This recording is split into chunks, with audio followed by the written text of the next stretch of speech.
Well, this might surprise you. Technical knowledge is important, but it's not the most important skill to develop to become a successful international tax advisor. Technical knowledge of international tax law and practices is necessary. It's your entry ticket, so to speak. But on its own, it's not going to make you successful. To be a successful international tax advisor, you'll need to develop the skills which all professional consultants possess.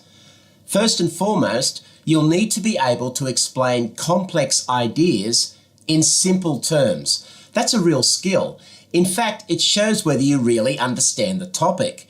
If you can cut through your own jargon and explain the technical analysis to someone who's not an expert in international tax, in terms they understand, in under 60 seconds, you've got this skill.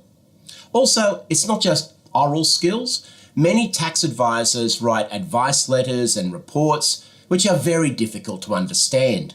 Don't be afraid to write in clear, simple terms, particularly in an executive summary.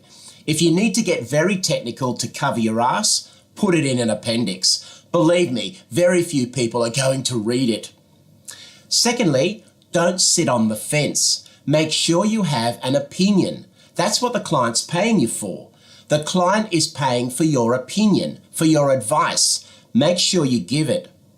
Next, you'll need to be dependable.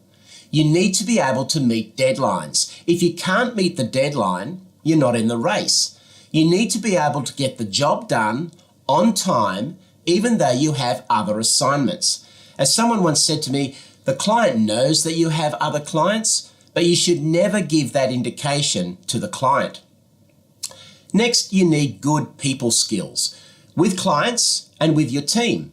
You need to develop a good, warm, professional relationship with clients.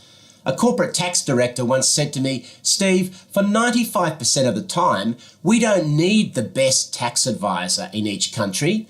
All we need is a good tax advisor, but someone who is easy to work with.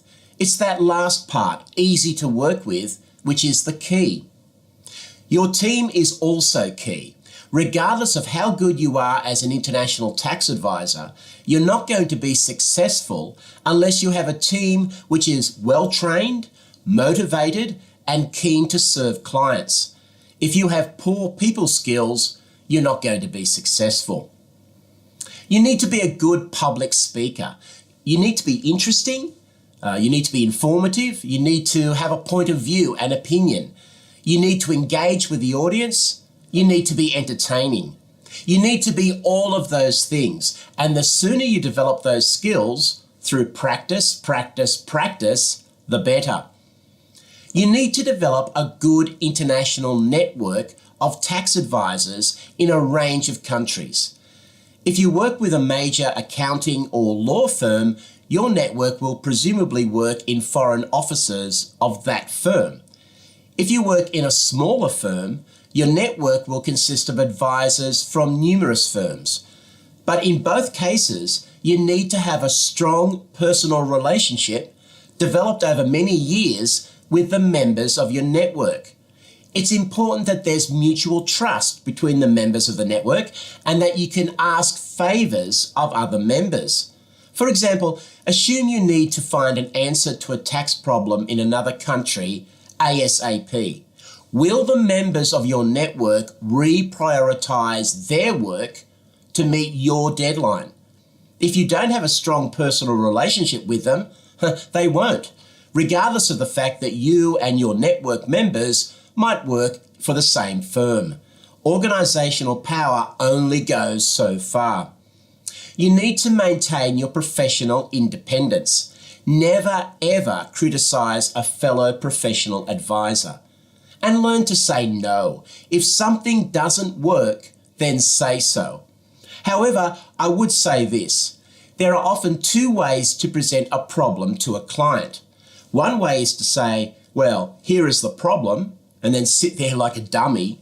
That's what a tax technician does. It's not what a professional advisor does.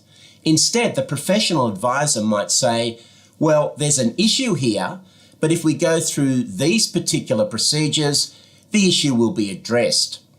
So, for those of you who are completing master's degrees in international tax, my message to you is this: your education has only just begun.